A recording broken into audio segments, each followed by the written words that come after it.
It won't let me. Okay, I'm at full screen. Boom. Yep.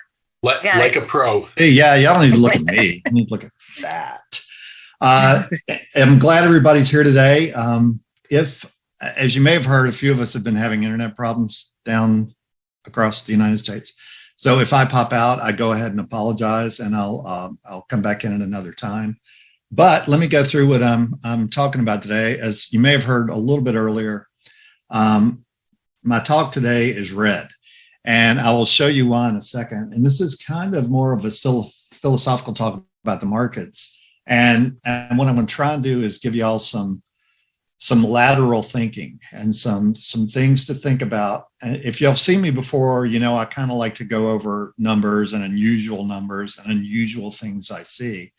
And I'm going to do that today. And any of you who own stocks or bonds this year know that your portfolio possibly is in the red. Real estate's done good unless you have ETFs.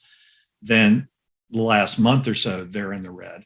But like I said, I kind of wanted to make a point about not counting on things the way we used to count on them. There's a company that I love, and it's called Palantir, and they do a lot of artificial intelligence. They do it for the government.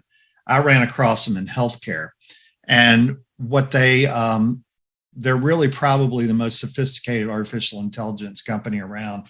And their CEO, well, one of their owners is Peter Thiel, who you may have heard of. He's kind of like the other Elon Musk. But anyway, their CEO is a guy named Alex Karp, who's a certified genius. And they had their shareholder call the other day when they announced earnings, and earnings weren't particularly all that good. But the guy's a really deep thinker. And I wanted to show you what he said. He's like, over the course, we've been involved in many of we being Palantir, have been involved in many of the most important things that have affected Western society. The reason he said that is Palantir provides a ton of real-time AI to armed forces. And so they have access to a lot of information. He says, but what makes these times special is the trends that they thought were going to happen are now happening at an accelerating rate. And what's super interesting is why the broader world doesn't want to see it. Everybody is sort of not paying attention when it may be obvious. So the world is so late in recognizing how these things are accelerating, what's happening. And he blames it all, obviously, on, he says, what is the genesis of the escapism that our broader institutions, financial, cultural, legal, technical, why are they escaping to the metaverse or Netflix or the faculty lounge or video games or other political structures rather than facing reality, which is sort of right in front of us? Why are we unable to see the violence that they feel based on their numbers isn't episodic, but it's gonna keep occurring? So why do we describe these things when we talk about them with uncertainty, when in fact they're quite possibly reality based and certain? And our institutions are kind of sticking their heads in the sand. That's one thing I worry a lot about, is because if you don't have institutions, if people don't have faith in institutions, then the system starts to erode. And people, I believe, are beginning to lose faith in institutions like the Fed or Wall Street, things like that, the healthcare in some instances. People are, the concept of trusting in institutions is kind of going away. And anyway, he sort of says that it's almost like a theological structure that we have where we think everything is always going to be all right. We presuppose that the world will always be stable. But what if it's not? If you look around, we have supply chain problems because of the war.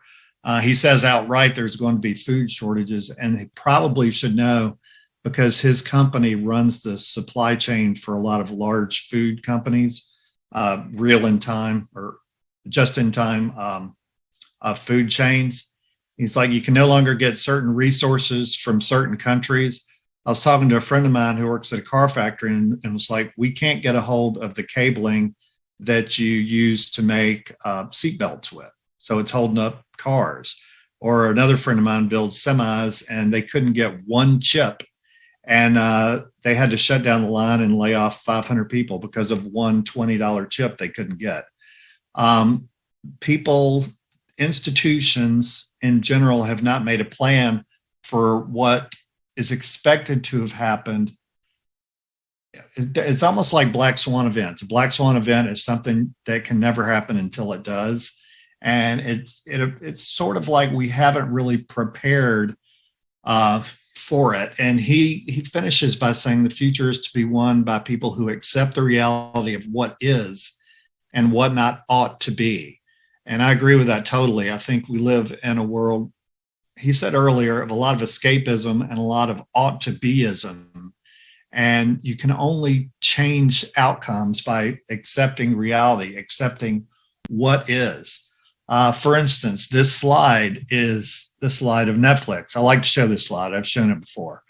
At the beginning of the year, Netflix over there on the right was about $700. Now this morning, I think it's $180. That was impossible for it to happen until it did. And in fact, you can't see it on the bottom of the graph because I made a bad graph. But if you had put money into Netflix in 2017, as of today, you hadn't made a single dollar. It's all been taken back.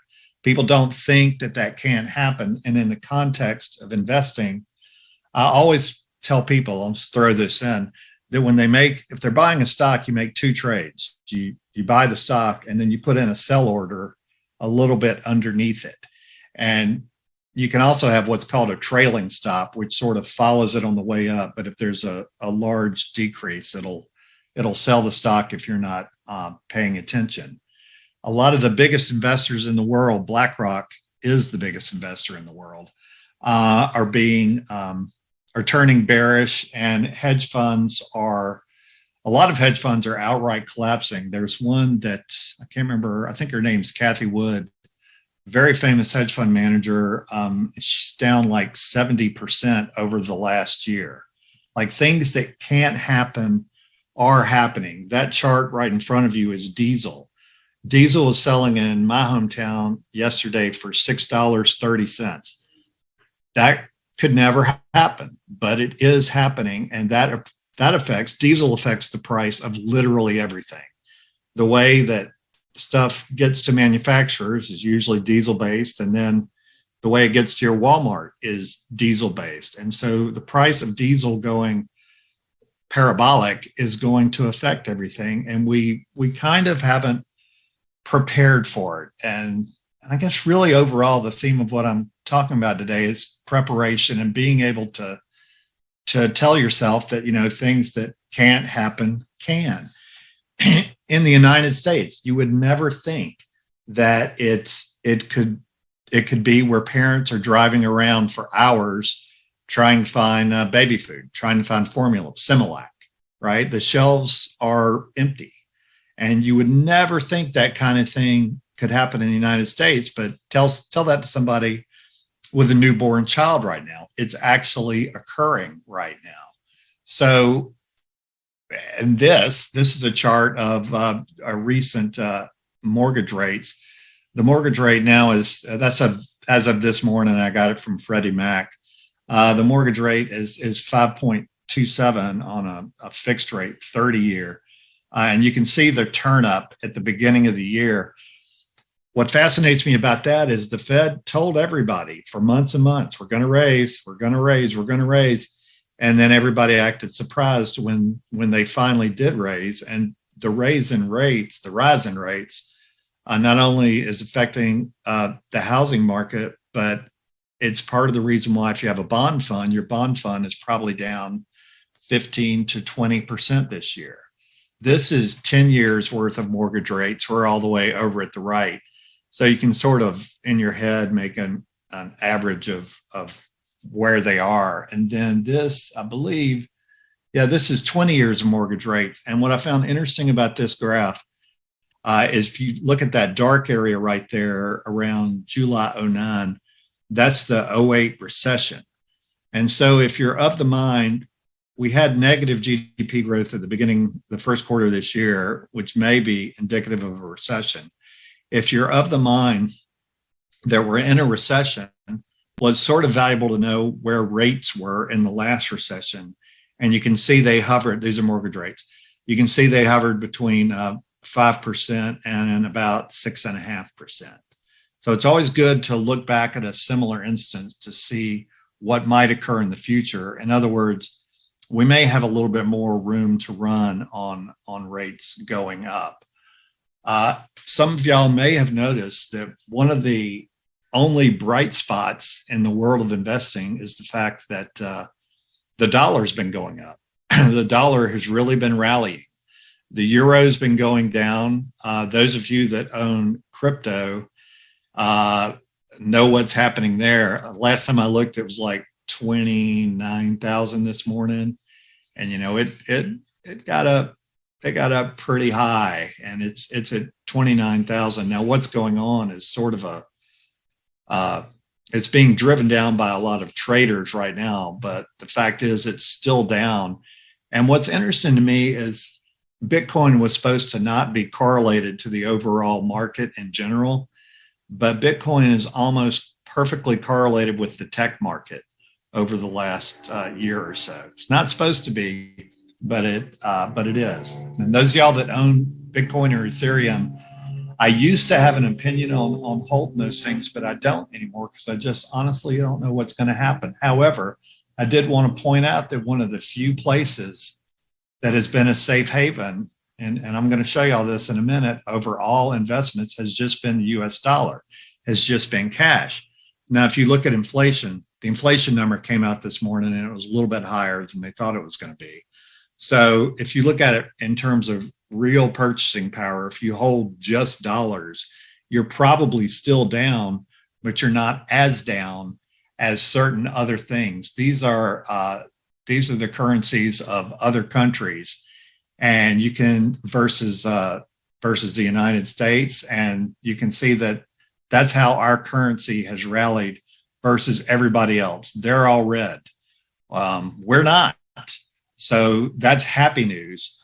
In terms of equities over the last year on year, you can see that it's consumer staples, energy, financials, gold, natural resources, some technology, and utilities have really only been the bright marks. And if you think about that in an overall way, some of you have heard me talk about this before. The stuff that's up is the stuff you need to live. You don't need an iPad to live, although my daughter would argue. You don't need an iPad to live, but you need these other things. You need utilities to live. You need natural resources. And those are the ones that have been rallying. And if you're looking for a measure of what the true inflation rate probably is, just divide those blue numbers at the very far end altogether, and you'll see. Fixed assets, fixed returns over the last year, it's just a sea of red, except for floating rate bonds in the last week. But it's just, if in fixed income, that used to be where safe money used to go. It's like, well, I'll put all my risky money in stocks, but I'll put the safe stuff in bonds. Well, that cannot be your assumption anymore. That shouldn't be your assumption anymore. Fixed income has turned out to be this year just as volatile as stocks have been.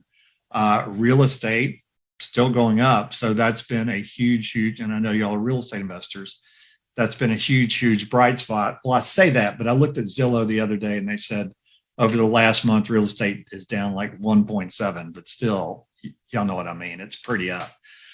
These are commodity returns over the last year. More blue you see there than you saw with bonds. So commodities have done quite well. Stuff that you need has done really well. The brightest spot has been wheat. Corn, I don't know if corn's on this chart. Yeah, it is. Corn was slowed down a little bit in the past week or so, but corn's done great. And obviously oil has done great. And I believe, although I would not construe this to be investment advice, I believe oil is going higher. There's one particular reason why I wanted to show this slide. These are currency returns versus the US dollar. And if you'll look about 3/4 of the way down, look at the only currency that in every time period is up versus the US dollar. It's really not the one you would expect to be up against the US dollar, but it is. And I just thought I'd throw that in there because. Beg pardon? What's the baseline? Before this, the Russian ruble fell tremendously. So they had more to This grow. is, well, you see, it's at this day, week over week, month over month, quarter over quarter, year over year. If you look at the top. So those are the baseline numbers. So the longest number to the right is year over year. Anyway, as I like to do, I like to show my screens. These are year-to-date screens. These are essentially, there's Bitcoin down at the bottom, but these are essentially worldwide indexes and U.S. stock indexes. As I've said, it's been kind of a bloodbath with that. The good points have been commodities, most commodities, not all of them, but those have been the high spots. What's interesting is commodities have actually been slipping back just a wee bit in the past week or two, right as institutional money has really been jumping into it. I find that curious. I don't know whether that means when all the institutional money jumps into something, that may be a sign that it's going down. They used to say when a stock hit the cover of Fortune magazine to short it, because that was a sign of its top. This is one day. I wanted to show you this energy. This is 1 day returns. I found it notable that oats were up like 2% just in the last day since yesterday. This is from the futures market, but and I'm going to show y'all some weekly numbers. These are stock. So over this performance over the last week. These are worldwide stock markets over the last week. This is the 10-year Treasury note futures, and it's just been getting mauled, but it's actually gotten a little bit of a reprieve in the past few days. I didn't even notice it till today when I was looking at this chart at the very bottom when you see the 1 year, 3 year, 5 year, 10 year. Especially if you look at the 5 year. I suppose you would get your coupon, but in terms of price, the 10 year has really kind of gone nowhere in 5 years. But the 10 year is the one thing I try and look at every day. Fixing to show y'all returns over the last month since I've seen y'all last. Equity markets in general are down about 10% since I've seen y'all last. These are specific parts of the equity market. There's technology, utilities, and consumer at the bottom. Consumer's not been hit so bad. And in fact, 2 days ago, it was interesting. Walmart was on one of the only stocks that was up. We see the financials. We see the energy was actually down a little bit over the last month. There's one slide I'm really wanting to get to. Oh, at the bottom, the ETF of natural resources, you can see commodity-based natural resources are down. The very bottom, you see uranium. Uranium was really on a tear, but it's actually gone down a little bit in the last month. So everybody thinks commodities are still going up super high, but in the last few weeks, maybe not. These are bond funds. They've sort of settled down, as on that 10-year chart I've shown you. They've sort of settled down in the last week or so. Here's real estate. All right, this is real estate ETFs over the last month since I've shown you, and they've gotten beaten up a little bit, down anywhere from 13 to 15%. But you don't sort of hear about that. The one thing I wanted everybody to look at is all the way down at the bottom on this chart, 4 up from the bottom. Really, one of the safest investments has been volatility, just investing in volatility. That's you see the ProShares Ultra VIX short term is up 30% over the last month. That's just a bet on how volatile the market's going to be. And so if you were betting that the market was going to be volatile, then you win. And that's one of the things I actually sort of trade a lot in, is I like to trade volatility, but that's just me. But going back to what Alec Karp said, he said the future is going to be won by people who accept the reality of what is and what ought not to be. And you can only accept things if you realize the way things are. And the reason I'm going back to this is I had someone talking to me the other day, and they're like, well, the stock market will always go back up, or they couldn't even believe me when I told them how much the bond market had gone down until they looked at their statement and called me back. And I just think as we go ahead, I think I'm old enough to have been, I think I was 25 in 1987. And I was on a trading floor when the market crashed. And I'm not saying the market's going to crash, but there was a certain feel around that time. That was around the time, most of y'all are probably too young to remember it, that the Iran-Contra scandal was going on. So Reagan was losing a lot of prestige, was losing a lot of authority, was losing a lot of faith. And the United States was losing a lot of faith. And that's, I guess, my main thing that I worry about these days is I want people to look around at the institutions and, see which ones are still worthy of our faith, but in particular, pay attention to the erosion of faith and take that into account in your investment decisions. There's a startling piece of video from earlier today at the EU's meeting in Brussels. There's a young man, looks to be about 20 years old. And, the full body of the EU is there. All the representatives or delegates are in there. And the young man gets up to speak, and all he does is scream as loud as he can for almost 20 seconds. He just sits there at the podium and screams. And then, aside from that being startling, after that, everybody in the audience claps for him.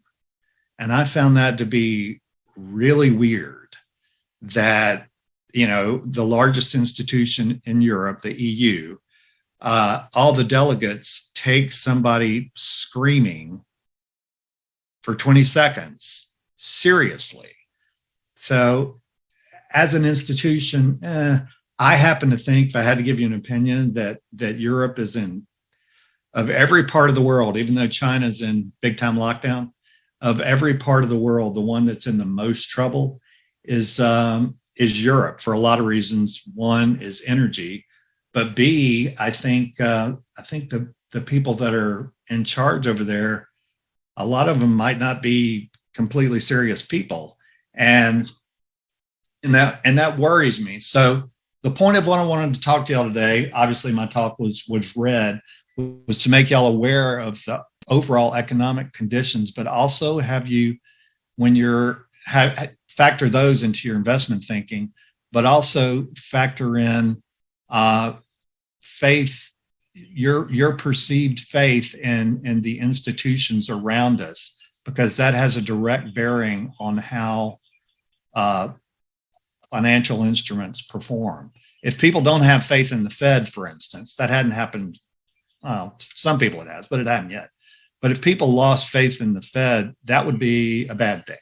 So just pay attention to institutional faith and people that take things seriously. I'll give y'all another just small indicator, and then I'll take some questions. I made notes of things that were kind of bugging me, and every single item in Walgreens in San Francisco is under lock and key. All of it. If you're in a Walgreens in San Francisco, it doesn't, if it's a toothbrush, it's under lock and key. And about 120 years ago, the first supermarket, by the way, was a Piggly Wiggly. I don't know if y'all have supermarkets, but it used to be when you, in a supermarket, you would tell people what you wanted and they gave it to you from behind the shelves. Piggly Wiggly was the first one where you could, wander down the aisles and get stuff. And it was because people had a sort of baseline level of trust. And And I worry that trust may be eroding a bit between people and in institutions. And please bear that in mind when you're making financial decisions. And I'll take questions now. I know that wasn't the happiest speech in the whole world, but sometimes it's my job to tell people stuff that might be uncomfortable. Anyway, I will take questions now.